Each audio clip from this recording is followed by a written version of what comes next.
ఈరోజు మనలో చాలామంది చాలా ప్రయాసలు పడుతున్నారు, కానీ ఏమీ సాధించలేకపోవడానికి ప్రథమమైన కారణం ఏంటి తెలుసా? ప్రభువు కొరకు జీవించవలసిన మనము, ప్రభువు కొరకు ప్రయాసపడవలసిన మనము, ప్రభువు కొరకు సాక్షులుగా బతకవలసిన మనము ప్రభువును మర్చిపోయాం, ప్రభు యొక్క వాక్యాన్ని మర్చిపోయాం, సాక్ష్యాన్ని సమాధి చేసేసాం, ఇష్టానుసారంగా జీవిస్తున్నాం, కష్టాల కొలిమిలో అల్లాడిపోతున్నాం.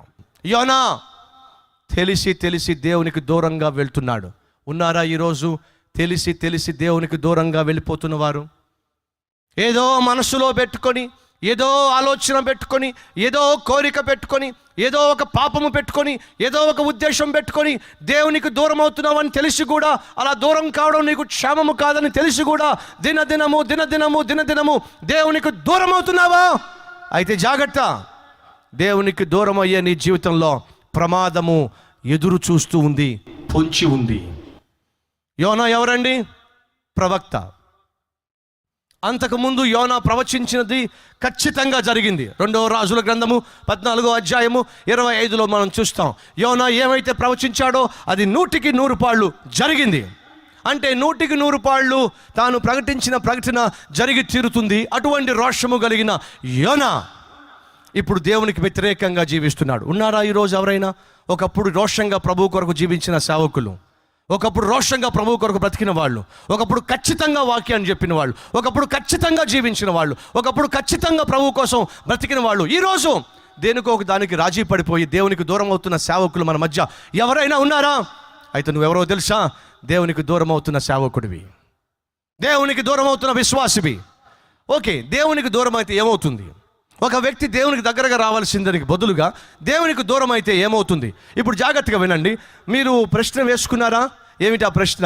నేను దేవునికి దూరం అవుతున్నానా, దగ్గర అవుతున్నానా అనే ప్రశ్నకు జవాబు వచ్చిందా? నేను దేవునికి దూరం అవుతున్నాను రోజు రోజుకి. ఎందుకని? ఆ పాపం వల్ల. ఎందుకని? ఆ అలవాటు వల్ల. ఎందుకని? ఆ పాపిష్టి స్నేహం వల్ల. ఎందుకని? ఆ డబ్బు దాహం వల్ల. ఎందుకని? ఆ అక్రమ సంబంధం వల్ల దినదినము నేను దేవునికి దూరంగా వెళ్తున్నాను. అర్థమైందా? అయితే ఈరోజు మీరు దేవునికి దూరం అవుతున్న గుంపులో ఉన్నట్లయితే, దేవునికి దూరం అవుతున్న టీంలో మీరు ఉన్నట్లయితే ఏం జరగబోతుందో త్వరగా మీతో పంచుకుంటా. దేవుడు ఏమన్నాడు? నినివే వెళ్ళమన్నాడు. యోనా ఎక్కడికి వెళ్తున్నాడు? తర్షీషుకు వెళ్తున్నాడు. అప్పుడు ఏం జరిగిందట బైబిల్లో చూద్దాం. యోనా గ్రంథము, త్వరగా యోనా గ్రంథము 1వ అధ్యాయం 3వ వచనం. అయితే యెహోవా సన్నిధిలో నుండి తర్షీషు పట్టణమునకు పారిపోవాలనని ఏమవుతున్నాడు? పనివాడు ప్రవక్త ఏమవుతున్నాడు? దేవునికి దూరంగా పరిగెడుతున్నాడు. పారిపోవాలనని యోనా యుప్పేకు పోయి తర్షీషునకు పోవు ఒక ఓడను చూచి ప్రయాణమునకు కేవు ఇచ్చి యెహోవా సన్నిధిలో నిలువక ఓడ వారితో కూడి తర్షీషునకు పోవుటకు ఓడ ఎక్కెను. ప్రయాణం. ముందేమిటి? పిలుపు. రెండోది ఏమిటి? ప్రయాణం. ఎక్కడికి వెళ్తాడట? తర్షీషుకు. అదేమిటో, యోనా గారు వెళ్ళిన వెంటనే రెడీగా ఓడుంది తర్షీషుకు వెళ్ళడానికి. మరి టికెట్ల సంగతం ఏమిటి? గబగబా వెళ్ళి చేయబెట్టి, ఏమండి తర్షీషుకు ఒక టికెట్ ఇస్తారా? ఉంది, తీసుకో. టికెట్ దొరికింది. గబగబా లోపలికి వెళ్తే ప్లేస్ కూడా దొరికింది. ఎంత ప్లేసు? పడుకోవడానికి చాలినంత ప్లేస్ దొరికింది. అప్పుడు యోనా ఏమనుకోవాలి? అరే అరే అరే, నేను ఏం చేసినా కలిసి వస్తుంది, నాకు ఏం చేసినా కలిసి వస్తుంది. ఓడ దొరకదేమో అనుకున్నా, దొరికేసింది. ఒకవేళ ఓడ దొరికినా టికెట్ దొరకదేమో అనుకున్నా, టికెట్ దొరికింది. టికెట్ దొరికినా ప్లేస్ దొరకదేమో అనుకుంటే ప్లేసు దొరికింది, పడుకోవడానికి చోటు కూడా దొరికింది. జాగ్రత్తగా వినండి.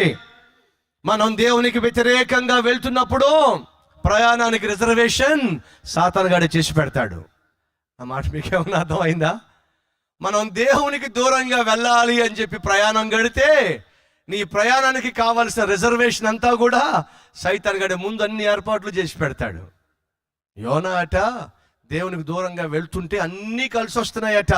ఉన్నారా ఈరోజు ఎవరైనా? బ్రదర్, ఒకప్పుడు నేను చాలా ప్రార్థన చేసేవాడిని, చాలా వాక్యం చదివేవాడిని, అప్పట్లో నాకు ఉద్యోగం రాలా, కానీ ఇప్పుడు ఉద్యోగం వచ్చింది. ఎప్పుడు? ప్రార్థన మానేసిన తర్వాత, మందిరానికి మానేసిన తర్వాత. అబ్బో, ఎంత మంచి ఉద్యోగం వచ్చిందో. అంతేకాదు, నేను ప్రార్థన చేసేటప్పుడు, నేను దేవుని దగ్గరగా ఉన్నప్పుడు, నేను సాక్ష్యం చెప్పేటప్పుడు, నేను సేవలో పాలు పంచుకున్నప్పుడు నేను కనీసం ఒక ఇల్లు కూడా కొనుక్కోలేకపోయా. ఇప్పుడైతే అఫ్కోర్స్ అప్పుడప్పుడు నేను కొంచెం లంచం ఇస్తూ ఉంటారు, లంచాలు తీసుకుంటూ ఉంటాను, ఏదో అడ్డదారిలోనైనా కనీసం ఇల్లు కట్టుకున్నాను. అదంతా ఇప్పుడు ఎందుకు లేండి, కాకపోతే ఇల్లు నేను కట్టుకోగలిగాను, ఎందుకంటే ప్రార్థన చేసినప్పుడు ఇల్లు కట్టుకోలేదు, కానీ ఇప్పుడు మాత్రం బాగానే కట్టుకోగలుగుతున్నాను. ఎస్, ఉన్నారా ఈరోజు ఎవరైనా? బ్రదర్, నేను దేవునికి దూరంగా వెళ్తున్నప్పుడు అదేమిటో నాకు అన్నీ కలిసి వస్తున్నాయి. ఒకరోజు ఒకడు పక్కింటి వాడు కోడిని కొనుక్కున్నాడట. ఆ కోడి గలవాడు పాప ఆ కోడిని పట్టించుకునేవాడే కాదంట, మేతేసేవాడే కాదంట. ఆ మేతేసేవాడు కాదు కాబట్టి ఆ కోడి అనుకునేదంట, మా ఓనర్ మంచోడు కాదు, అసలు నన్ను అసలు పట్టించుకోవట్లా, నేను తిన్నానా తినలేదా, ఉన్నానా పోయానా, అసలు లెక్కే లేదు, అసలు నేనంటే ఇష్టమే లేదు అని చెప్పి తెగ ఫీల్ అవుతూ ఉంటే పక్కింటని ఈ కోడిని కొనేశాడు. కొనేసిన తర్వాత ఒక గంప కొని ఆ గంప కింద ఈ కోడిని పెట్టి మార్నింగు మేతేస్తున్నాడు, మధ్యాహ్నం మేతేస్తున్నాడు, సాయంత్రం మేతేస్తున్నాడు. 15 రోజుల్లో కేజీ పెరిగిపోయింది ఈ కోడి. ఎంత పెరిగిపోయిందండి? 15 రోజుల్లో కేజీ బరువు పెరిగిపోయింది. అప్పుడు ఈ కోడి అనుకుంటుందంట, పాత ఓనర్ కన్నా కొత్త ఓనరే చాలా మంచోడు, పాతోడు అసలు నన్ను పట్టించుకునేవాడే కాదు, ఈ కొత్తోడు పొద్దున మేతేస్తున్నాడు, మధ్యాహ్నం మేతేస్తున్నాడు, సాయంత్రం మేతేస్తున్నాడు, అస్తమానం చూసుకుంటున్నాడు, ఎంత మంచోడో. ఎందుకు ఇంత చూసుకుంటున్నాడు? క్రిస్మస్ రాబోతుంది బ్రదర్. ఏమిటి? క్రిస్మస్ రాబోతుంది, పండగ రాబోతుంది. పండగ వచ్చే లోపట దీని బరువు 1/2 కేజీ కాస్త 2 కేజీలు కావాలి, కోసుకోవడానికి సరిగ్గా సరిపోవాలి కదా. ఈరోజు బాగా సైతానుగాడు నిన్ను కువ్వబెడుతున్నాడా? అనవసరమైన అన్యాయమైన దీవెనల చేత అలా కువ్వబెడుతున్నప్పుడు ఏమిటోనండి, దేవునికి దూరం అయిపోయినప్పుడు వ్యాపారం చాలా బాగుంటుంది, దేవునికి దూరం అయిపోయినప్పుడు, మందిరానికి దూరం అయిపోయినప్పుడు, ప్రార్థనకు దూరం అయినప్పుడు, పాపానికి చేరువైనప్పుడు చేతి నిండా డబ్బులు ఉంటున్నాయి, పాకెట్ నిండా డబ్బులు ఉంటున్నాయి. కానీ ఒకప్పుడు నేను ఆత్మీయంగా ఉన్నప్పుడు నా పాకెట్లో డబ్బులే ఉండేవి కాదండి. కానీ ఈరోజు ఈ పాకెట్లో ఈ పాకెట్లో ఈ పాకెట్లో ఈ పాకెట్లో ఏ పాకెట్లో పడితే ఆ పాకెట్లో డబ్బులే డబ్బులు. కొవ్వు పెంచుతున్నాడు సైతాను. ఎందుకని? నిన్ను కాల్చడానికి. అనుకో మాకో ఆశీర్వాదం వచ్చేస్తుంది దేవునికి దూరంగా ఉంటే. నో, అది నిన్ను శాపానికి ఈడ్చుకెళ్ళడానికి ఆశీర్వాదంగా కనిపిస్తూ ఉంది. బైబిల్ సెలవిస్తూ ఉందేమని, ఒకటి యథార్థంగా కనిపించు మార్గము కలదు కానీ అది తుదకు మరణానికి దారితీస్తుంది. ఈరోజు పాపంలో జీవిస్తూ కూడా ఫలిస్తున్నాను అనుకుంటున్నావా? దేవునికి దూరంగా జీవిస్తూ కూడా వర్ధిల్లుతున్నాను అనుకుంటున్నావా? దేవుని యొక్క చిత్తానికి వ్యతిరేకంగా పాపిష్టి క్రియలు చేస్తూ ఆత్మీయతను సమాధి చేసి కూడా బాగున్నాను అనుకుంటున్నావా? ఆ బాగు కానే కాదు, అది బలము కాదు, అది కేవలము వాపు మాత్రమే. తెలుసుకో. యోనా వెళ్ళిన వెంటనే ఓడ దొరికింది, యోనా వెళ్ళిన వెంటనే టికెట్ దొరికింది, యోనా వెళ్ళిన వెంటనే ప్లేస్ దొరికింది, యోనా వెళ్ళిన వెంటనే పడుకునే స్థలం దొరికింది. అదేమిటో, పడుకుంటే నిద్ర కూడా పట్టేసింది. ఏమిటట? పడుకుని నిద్ర కూడా పట్టేసింది. ఎలా పట్టింది నిద్ర ఈయనకి? జాగ్రత్తగా వినండి. నేను చేసేది తప్పు, నేను చేసే పాపాన్ని దేవుడు చూస్తున్నాడు అనే భయము ఒక వ్యక్తికి ఉంటే పడుకోగలడా? సోదరుడా, నీ భార్యను చావగొట్టి అలిసిపోయి నిద్రపోతావు కదా దుర్మార్గుడు నువ్వు. నా మాట నీకేం అర్థమైందా? నీ భార్యను చావగొట్టి, ఇంటికి వచ్చి నీ భార్యను చావగొట్టి ఏమీ ఎరగనట్టుగా చక్కగా పడుకుని మళ్ళీ గురక పెడతావు కదూ. అంటే కొట్టేవాడికి కూడా గురక వస్తుందా? ఓహో, వస్తుంది.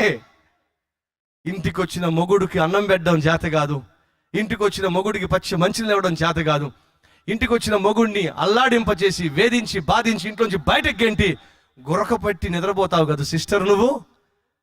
నీకు అలా నిద్రపడుతుంది కాదు. అలా నిద్రపడుతూ నువ్వేమనుకుంటావంటే, దేవుడు ఎంత కృపగలవాడు, నా పట్ల కనికరం చూపి నా భర్తను ఇంట్లోంచి బయటికి గింటేశాడు, నేను ఎక్కడ నిద్రపోనోనని చెప్పి బొబ్బబ్బో ఎంత గొప్ప కృపో దేవుడి కృప నీకు. లేరా అటువంటి వాళ్ళు?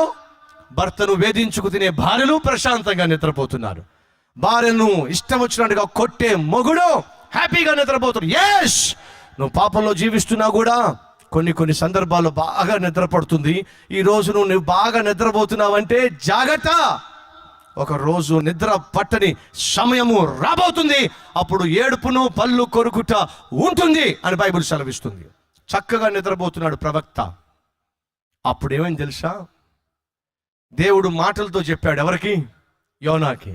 యోనా, నినివేకు వెళ్ళు, హెచ్చరిక చెయ్యి, వారికి వెళ్ళి హెచ్చరిక చెయ్యి, వారి పాపం పండిందని చెప్పు అని మాటలతో చెప్పాడు. మాటలతో చెప్తే యోనా గారికి అర్థం కాల.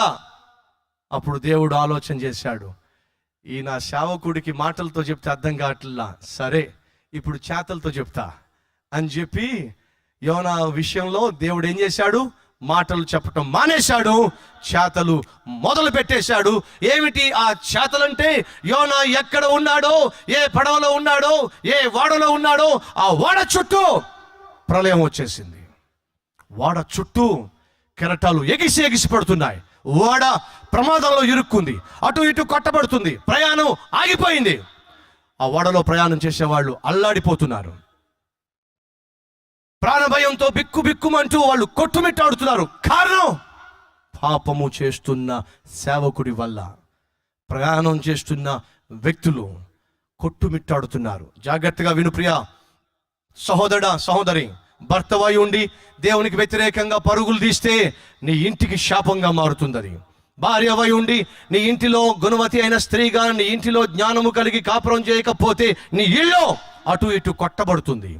తండ్రి తల్లి బాధ్యత రహిత్యంగా నువ్వు జీవించినట్లయితే నీ ఇంట్లో ఉన్నవాళ్ళు అల్లాడిపోతారు. ఇప్పటికే నీ మూర్ఖత్వం వల్ల, నీ పాపిష్టి తత్వం వల్ల నీ భార్య అల్లాడిపోతుంది, నీ బిడ్డలు అల్లాడిపోతున్నారు, నీ మీద ఆధారపడిన నీ కుటుంబ సభ్యులు అల్లాడిపోతున్నారు. కారణం నీ పాపిష్టి జీవితం వల్ల. సహోదరి, నిన్ను కట్టుకున్నప్పటి నుంచి ఇప్పటి వరకు నీ భర్తకు సుఖం లేదు, నీ బిడ్డలకు సుఖం లేదు, నీ అత్తకు సుఖం లేదు, నీ కుటుంబ సభ్యులకు సుఖం లేదు. కారణం నీ గయాల్తనం వల్ల. నీ వల్ల చుట్టూ ఉన్నవాళ్ళు అల్ల కల్లోలంలో ఉన్నారా లేదా? ఎందుకని? దేవునికి వ్యతిరేకంగా నువ్వు జీవిస్తున్నావు కనుక. అడుగుతున్నా, ఈరోజు ఈ వాక్యం వింటున్న వాళ్ళు ఎంతమంది ధైర్యంగా చెప్పగలరు, నా వల్ల నా కుటుంబం దీవించబడుతుంది, నా వల్ల నా కుటుంబం సంతోషంగా ఉంది, నా వల్ల నా భార్య, నా వల్ల నా భర్త, నా వల్ల నా కుటుంబం దీవించబడుతుంది, ఆశీర్వదించబడుతుంది? ఎంతమంది చెప్పగలరు? యోనా ఎవరట? హెబ్రీయుడట. హెబ్రీయుడు ఎక్కడి నుంచి వచ్చాడు? అబ్రహాం నుంచి వచ్చాడు. ఏ వాగ్దానంతో అబ్రహాం దేవుడు పిలిచాడు? నువ్వు ఇతరులకు దీవెనకరంగా ఉంటావు. దీవెనకరంగా ఉండవలసిన యోనా తన చుట్టూ ఉన్న వారికి శాపకరంగా మారిపోయాడు. కారణం, దేవునికి వ్యతిరేకంగా పరుగులు తీయటం. ఈరోజు ఈ మాటలు వింటున్న ప్రియ సహోదరా, ప్రియ సహోదరి, నీ ఇంట్లో నీ వల్ల శ్రమ గదు.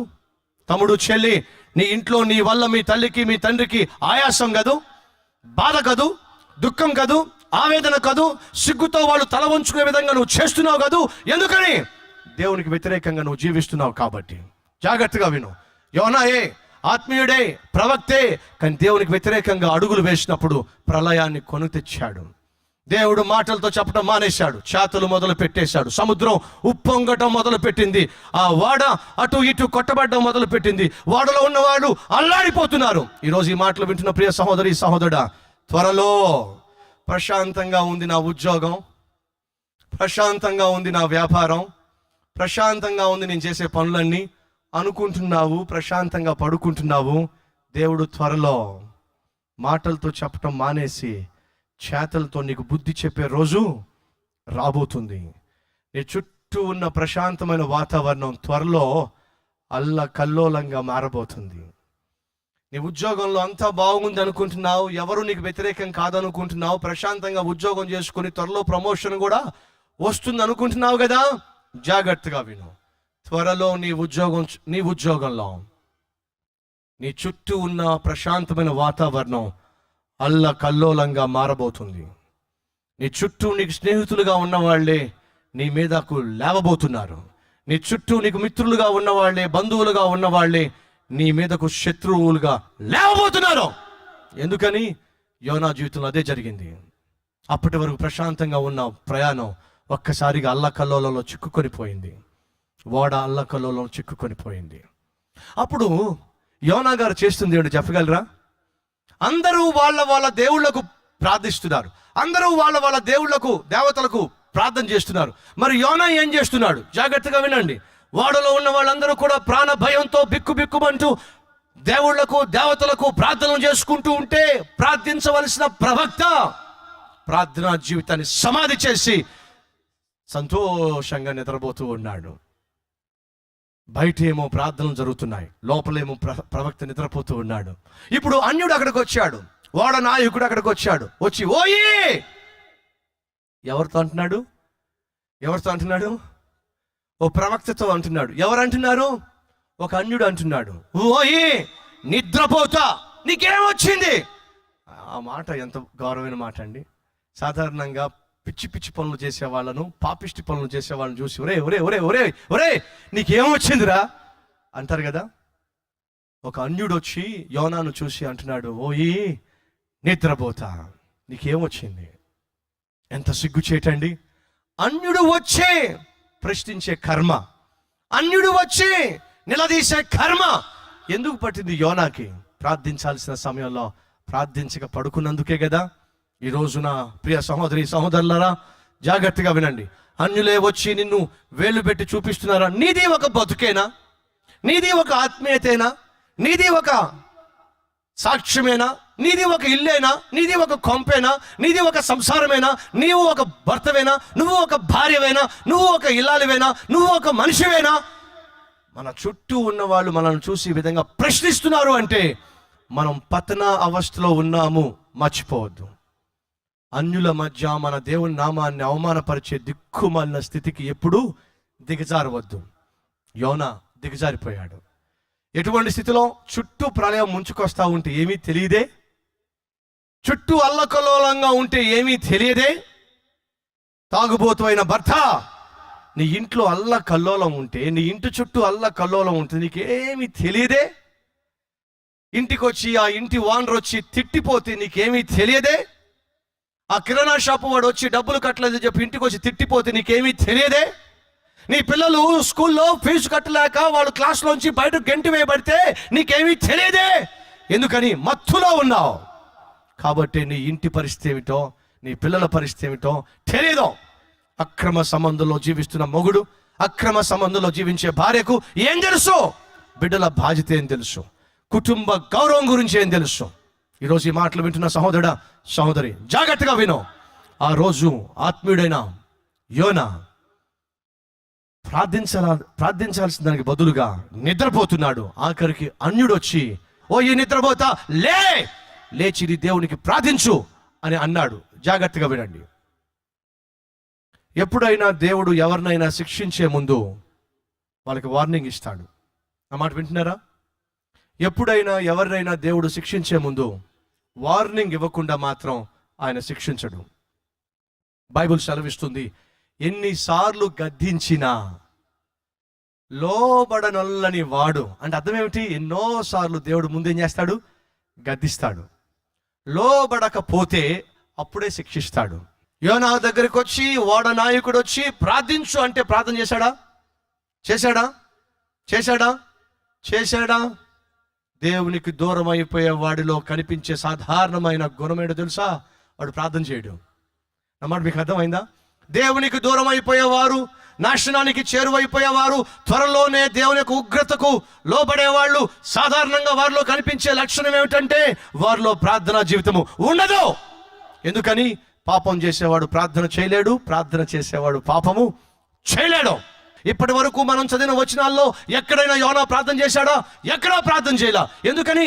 తప్పిపోయేవాడు ప్రార్థన చేయడు, దేవునికి దూరం అయిపోయేవాడు ప్రార్థన చేయడు. నాయకుడు వచ్చి అంటున్నాడు ప్రార్థన చేయి, చేశాడా? చేయలా. మీకు తెలుసా అండి, సాధారణంగా ఎక్కువసేపు కూర్చుంటే కాళ్ళు తిమ్మిరి పడుతుంది. అప్పుడు మీ కాళ్ళకి ఏమీ తెలియదు, అవునా? ఒక పక్కకి ఆనుకుని కూర్చుంటే చేతికి తిమ్మిరి పడుతుంది. అప్పుడు ఆ చేతికి ఏమీ తెలియదు, గిల్లినా కూడా ఏమీ తెలియదు. ఇప్పుడు యోనా గారికి ఏమీ తెలియటల్లా. దీన్ని నేనేమంటానంటే ఆత్మీయ తిమ్మిరి అంట. ఏమిటిది? ఆత్మీయ తిమ్మిరి. యోనాకి ఆత్మీయ తిమ్మిరి పట్టింది. కాబట్టి చుట్టూ ఏం జరుగుతున్నా ఉలుకు లేదు, పలుకు లేదు. ఉన్నారా ఈరోజు అటువంటి వాళ్ళు? ప్రియ సహోదరి సహోదరుడా, నీ కాపురం కూలిపోవడానికి సిద్ధంగా ఉంది. నీ మూర్ఖత్వాన్ని బట్టి నీ కాపురం కూలిపోవడానికి సిద్ధంగా ఉంది సహోదరుడా, నీ యొక్క పాపిష్టి తత్వాన్ని బట్టి. అయినా నీకేం బాధ లేదే? నీ బిడ్డలు సరిగా చదువుకోకుండా ఫెయిల్ అయిపోవడానికి, రోడ్ల మీద తిరగడానికి వాళ్ళు సిద్ధంగా ఉన్నారు. అయినా నీకేమాత్రం బాధ్యత లేదే? నీ గురించి, నీ ఇంటి గురించి లోకస్తులు నానా రకాలుగా మాట్లాడుకుంటున్నారు. అయినా నీకేమీ పట్టదే? నిన్ను చూసి ఛీ అంటున్నారు, నీ వెనకాల నవ్వుకుంటున్నారు. అయినా నీకేమీ అనిపించదే? ఎందుకని? తిమ్మిరి పట్టింది, ఆత్మీయ తిమ్మిరి. యోనాకు దేవుడు ఒక అవకాశం ఇచ్చాడు పశ్చాత్తాపడ్డానికి. పడ్డాడా? పడ్లా. ఈ లోపల వాళ్ళు చీటీల కోసం పేర్లు రాశారు. చీటీలు వేయడానికి సిద్ధమవుతున్నారు. యోనా అనుకుంటున్నాడు, నా పేరు ఎప్పుడు రావాలే, ఇంతమంది ప్రయాణం చేస్తున్నప్పుడు నా పేరు ఎప్పుడు బయటపడాలి, నేనెప్పుడు బయటపడాలి, నేను దేవునికి దూరంగా వెళ్ళిపోతున్న సంగతి ఎప్పుడు ప్రజలకు తెలియాలి, ఎవడు నన్ను పట్టుకోవాలి, అందులో నేను ప్రవక్తను కదా, ఇదొకటి మళ్ళీ అందులో నేను సేవకుణ్ణి కదా, కాబట్టి అంత ఈజీగా బయటపడాలే. నిజమే, అది మాత్రం. మామూలు వాళ్ళు బయటపడినా మాలాంటి సేవకులు సాధారణంగా ముందు బయటపడరు. అవునా కాదండి? ఈ యోనా అనుకుని ఉంటాడు, పాపం నేను సేవకుణ్ణి ప్రవక్తను కాబట్టి అంత ఈజీగా బయటపడను. జాగ్రత్త, పాపము పాపమే, అది ఎవరు చేసినా. ఆ పాపానికి ఒక తత్వం ఉంది. పాపాన్ని బైబిల్లో గర్భంతో పోల్చారు, తెలుసా? పాపమును దేంతో పోల్చారు? గర్భంతో పోల్చారు. కారణం తెలుసా? ఒక అమ్మాయి గర్భవతి అయితే దాక్కోగలదా? ఏమండి, ఒక అమ్మాయి గర్భవతి అయితే దాక్కోగలదా? 1 month దాక్కోగలదు, 2 months దాక్కోగలదు, 3 months దాక్కోగలదు, 4 months దాచిపెట్టుకోగలదు. ఆ తర్వాత దాద్దామన్నా కుదరదే, దాచి పెడదామన్నా కుదరదే. ముందు తల్లికి అర్థమవుతుంది, ఆ తర్వాత పక్కింటి వాళ్ళకి అర్థమవుతుంది, ఆ తర్వాత వీధిలో ఉన్న వారికి అర్థమవుతుంది, ఆ తర్వాత ఊరోళ్ళందరికీ తెలిసిపోతుంది ఏమని? నీచమైన కార్యము చేసిందని. యోనా ధైర్యంగా ఉన్నాడు. ఎందుకు? బయటపడను అని చెప్పి. ఉన్నారా ఈరోజు వాక్యం వింటున్న వారిలో? ఏమని? నేను చేసిన పాపం బయటపడదులే, నేను వేసిన వేషం బయటపడదులే, నా గురించి ఎవరికి తెలియదులే, దొరలాగే తిరిగేయచ్చులే అనుకుంటున్నావా సహోదరుడా, సహోదరి? జాగ్రత్త. నువ్వు చేసే పాపము, చేస్తున్న పాపము ఏదో ఒక రోజు బయటపడే రోజు వస్తుంది. ఇంతకీ యోనా చేసిన ఘోరమైన పాపం ఏంటి చెప్పండి? కూని ఏం చేశాడా?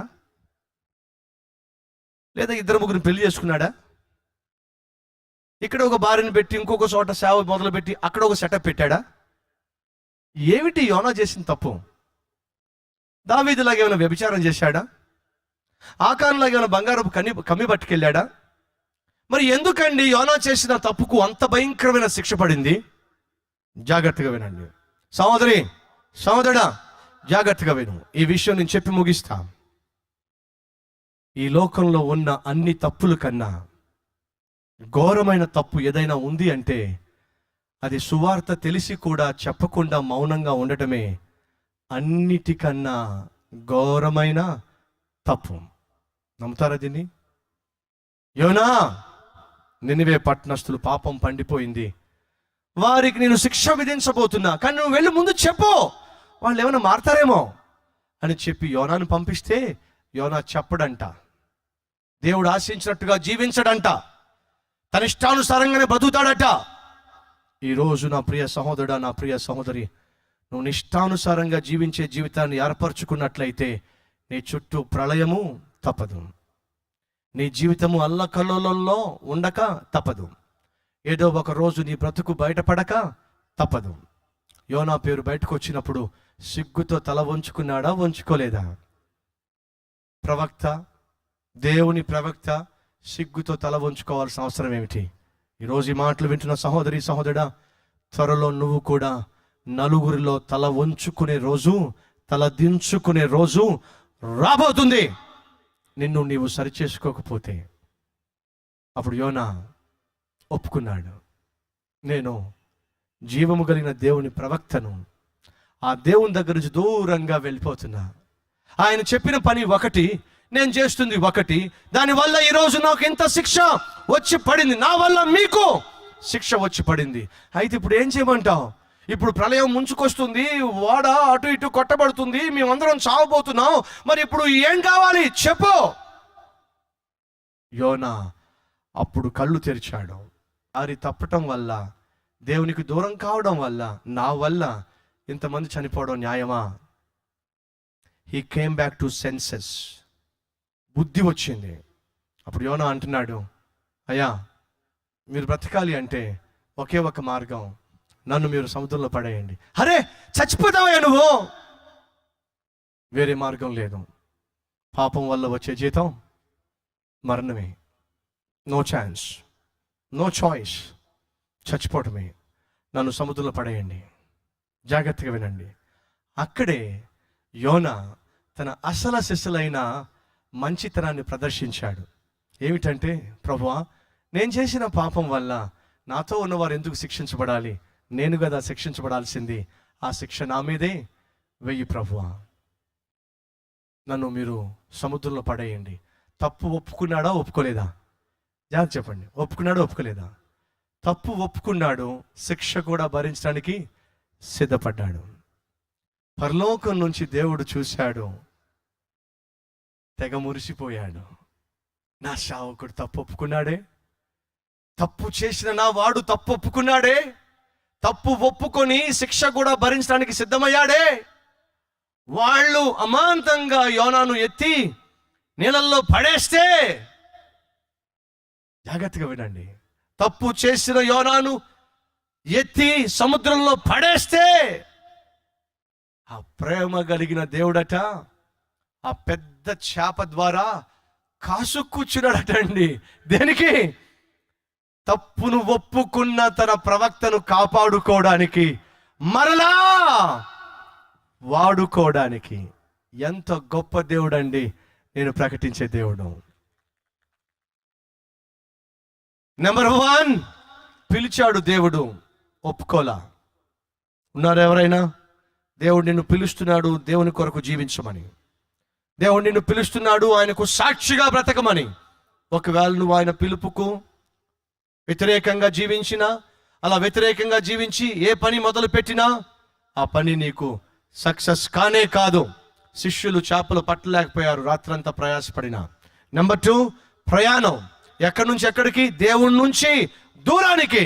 ఉన్నారా మన మధ్య ఎవరైనా దేవుని దగ్గర నుంచి దూరంగా వెళ్ళిపోతున్న వారు? రోజు రోజుకి దేవునికి దూరం అయిపోతున్నవారు. అలా నువ్వు దూరం అవుతున్నట్లయితే తప్పదు నీ జీవితంలో శిక్ష. దేవునికి దూరంగా వెళ్ళిపోతున్న ఒక వ్యక్తి పశ్చాత్తాపడినప్పుడు దేవుడు అంత కనికరించాడు. మరలా తనకు మంచి భవిష్యత్తునిచ్చాడు.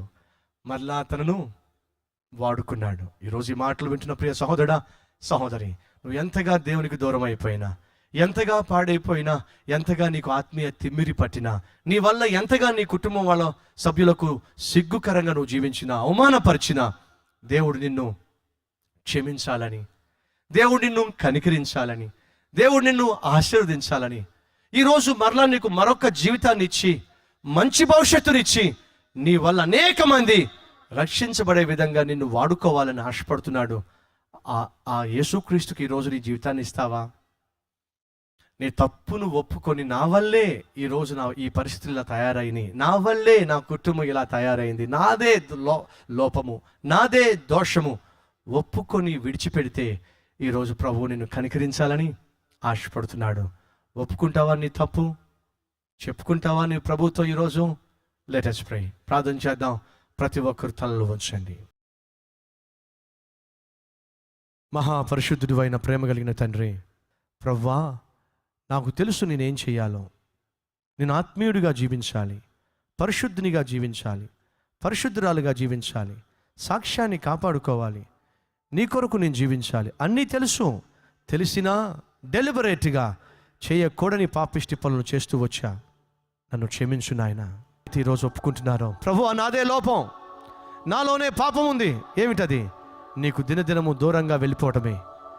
నన్ను క్షమించు అని ఎందరైతే తమ పాపమును ఒప్పుకొని పశ్చాత్తాపడుతున్నారో, ప్రభువా, వారిని కనికరించమని, వారిని అంగీకరించమని, వారిని స్వీకరించమని, మరొక ప్రారంభం ఇవ్వమని, వారిని నీ సేవలో నీ సాక్షిగా వాడుకోమని, అనేక మంది వీరి ద్వారా రక్షించబడులాగున కృప చూపమని యేసు నామములో వేడుకొనుచున్నాము తండ్రి. ఆమెన్.